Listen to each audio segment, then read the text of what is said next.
Philip requested some old-fashioned peanut butter cookies, and today I'm going to grant his request. So join me in the kitchen while we make some peanut butter cookies from fresh ground flour.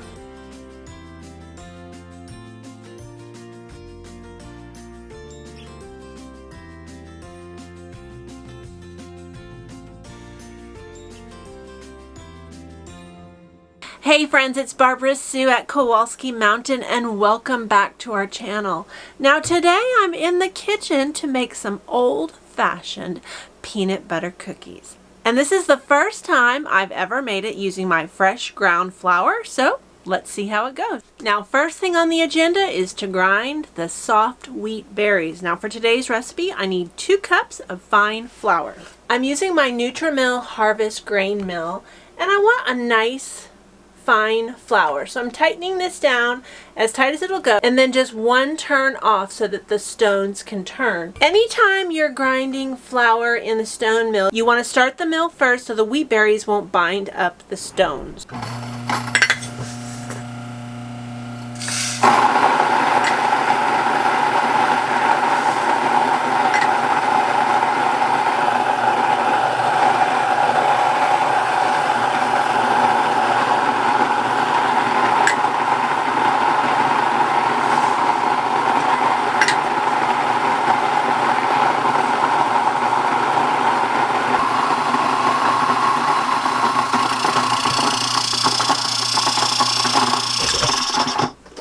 Now since we're living in the RV, I don't have a place just to keep my grain mill out on the counter, not yet.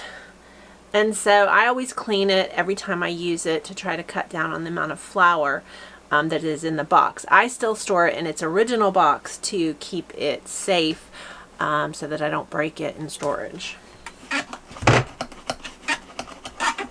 Now that the flour is ready, we're going to switch to the Bosch mixer, and this is the Universal Plus mixer, and today we're going to be using the cookie paddle. And the cookie paddles are designed especially for the heavier batters that cookies make. Now they have just the 1 paddle on it, and you always want to use your metal driver when you're using these paddles. Now these paddles just slip right on, and we're ready to go. First up is the butter.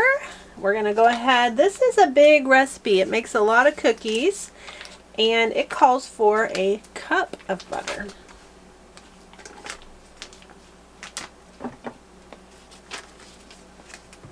Now we're going to add the peanut butter, and the peanut butter, I only have a partial jar here, so I've got a couple of jars. This does call for crunchy peanut butter, and that is actually Philip's favorite kind, so that's what we're going to be using today.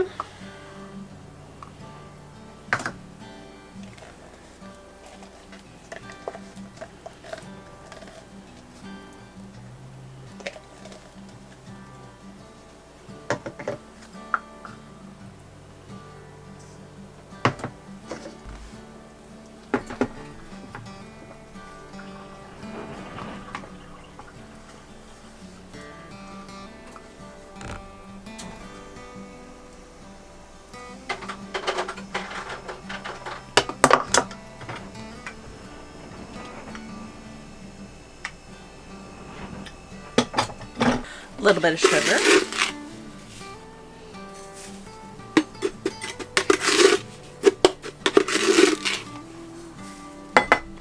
And now we're going to go ahead and cream these together. I always forget to plug it in.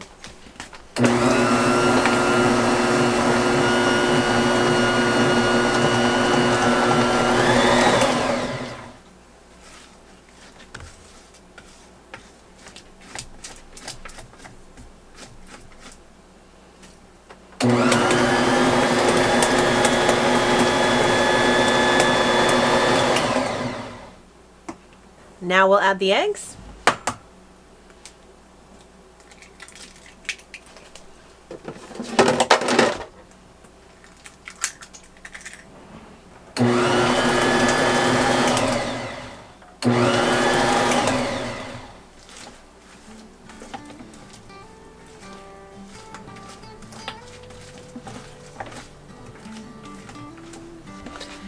Now, classic peanut butter cookies are super basic of a recipe.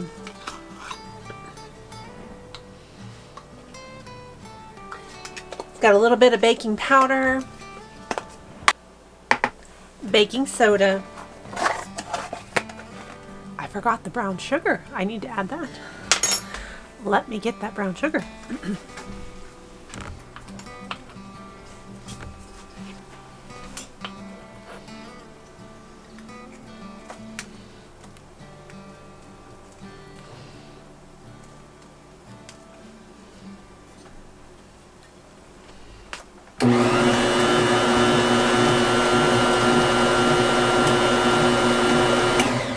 I forgot to put on my bowl scraper, and I'm really regretting it at this time.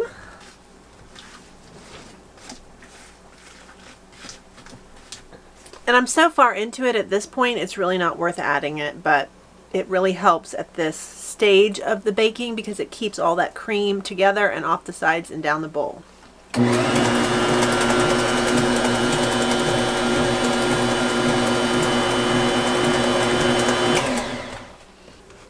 I checked my recipe, I made sure I didn't forget anything, and now it's time to add the flour. Now, when using fresh ground flour versus all-purpose flour, we usually have to make some adjustments, and I am doing this for the first time, so I am going to kind of watch my dough to see what it looks like to make that determination.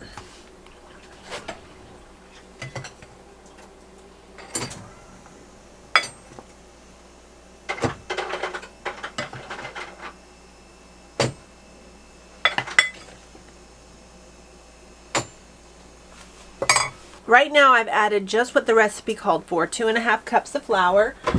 My favorite feature of my Bosch mixer is the cover.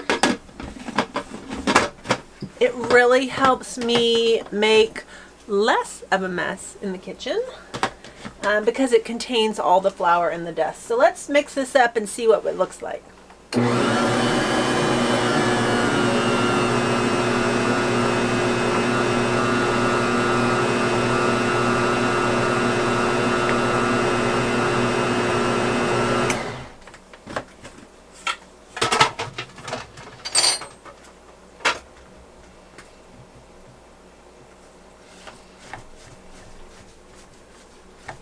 Now I'm going to go ahead and add ½ cup more to see what I think of that.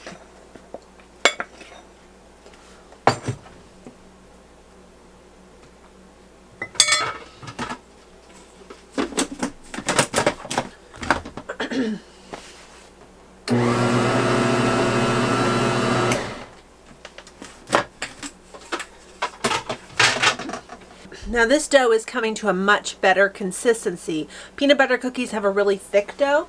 You can see that that dough is really holding together nicely.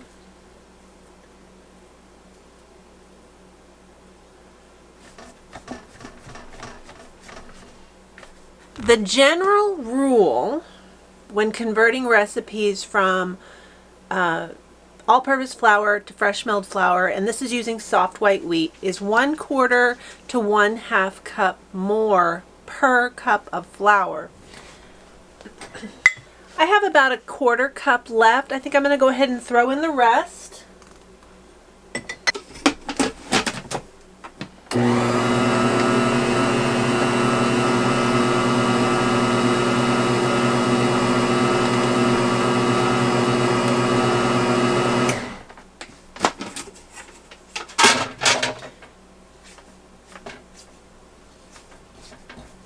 Now this dough has a nice thick texture. It's holding together nicely. This is exactly what I'm looking for.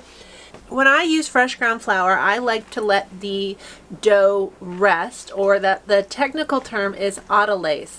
And autolyse allows the flour to absorb any moisture in the recipe. When you're using fresh ground wheat berries, it's using all parts of the wheat berry. So this is a whole wheat grain.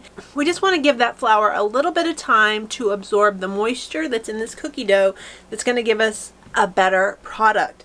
Now my normal recipe calls for a waiting, so we're going to go ahead and let this wait for about 30 minutes. Now the cookie dough has rested, so we're going to go ahead and bake these cookies. And normally I use a cookie dough spoon that measures each cookie the same consistently, and I like to use the smaller teaspoon size cookies. Unfortunately, that's in storage and I don't know where it is right now, so we're going to do this the old-fashioned way.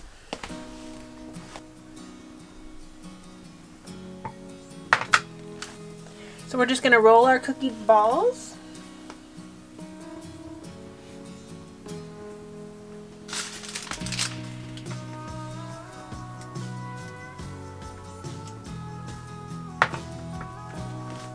We try to make these as consistently as we can.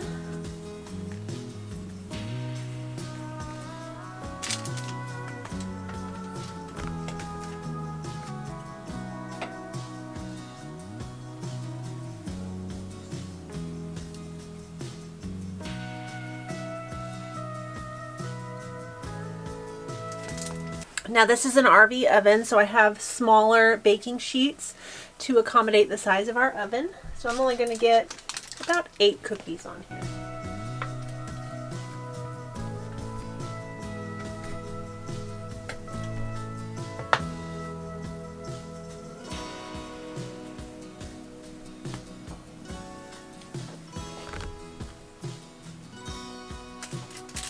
These cookies look a little bit large, which is why I like to use my scoops to make my cookies go further. Now these are the regular old-fashioned peanut butter cookies, so we use a fork to crisscross the top.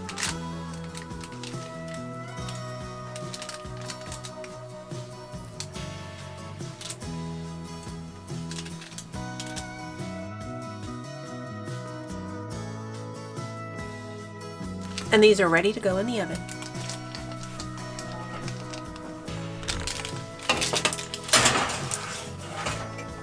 Now those are going to bake for only about 10 minutes, and we're going to go ahead and get some more ready. Now I do like to use parchment paper on my baking sheets. That just makes it a lot easier in the kitchen. I can just go faster by having the paper on there. If you only have one baking sheet, you can have more than one piece of paper, and you can just slip it on and off as well. So it just makes it a little bit more efficient, and it's a lot easier cleanup.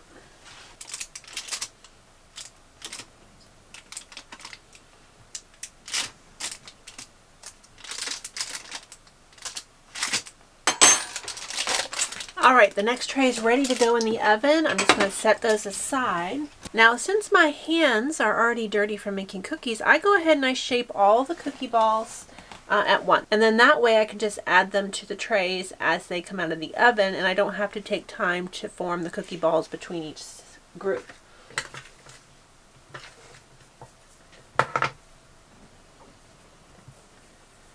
And then when all the cookies are prepared, then I can go ahead and clean up and kind of get ahead on that next step. So that's all I'm going to do, is I'm just going to roll it into a ball and put it on the tape onto the plate, and then these are ready to go as soon as the next batch comes out. And this is really helpful if you cook with children, because children don't always have the attention to wait for the oven between all the baking cycles, so you can have them help you with all this part, and then when they've lost interest and they've gone on to do the rest of their things, then your cookie's already rolled, and you can continue baking and take advantage of having little helpers around to do the rolling of the cookies.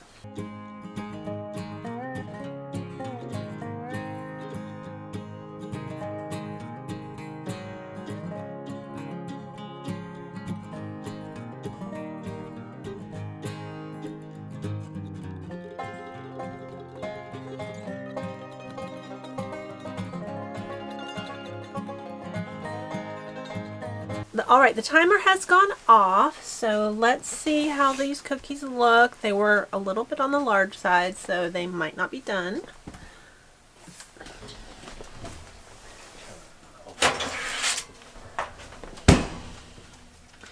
Yeah, definitely I don't like that doneness. My oven is also nowhere near temperature, so let's turn that up. It's set to temperature, but it's not nearly warm enough. because it went out. I hate that.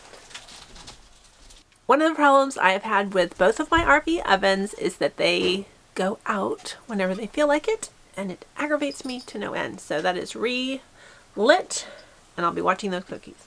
So these cookies are definitely on the large size. I actually went back through my little cookie balls and made them a little bit smaller, because that is a big cookie. Now, I know everyone likes big cookies, but by using the scoops and keeping them consistent, they last longer, which is why I do it that way.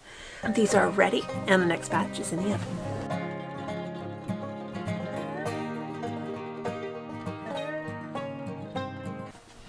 Now, since my cookie balls are all ready, I just go ahead and put these onto my tray. All right, this is cooled a little bit, so we can go ahead and add the next group.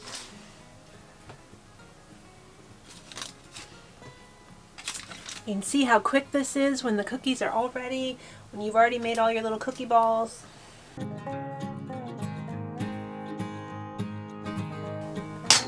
And there they go. They're ready as soon as the oven is free.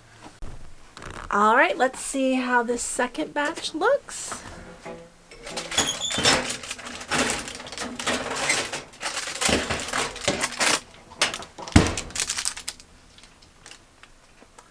Perfect. I should taste it.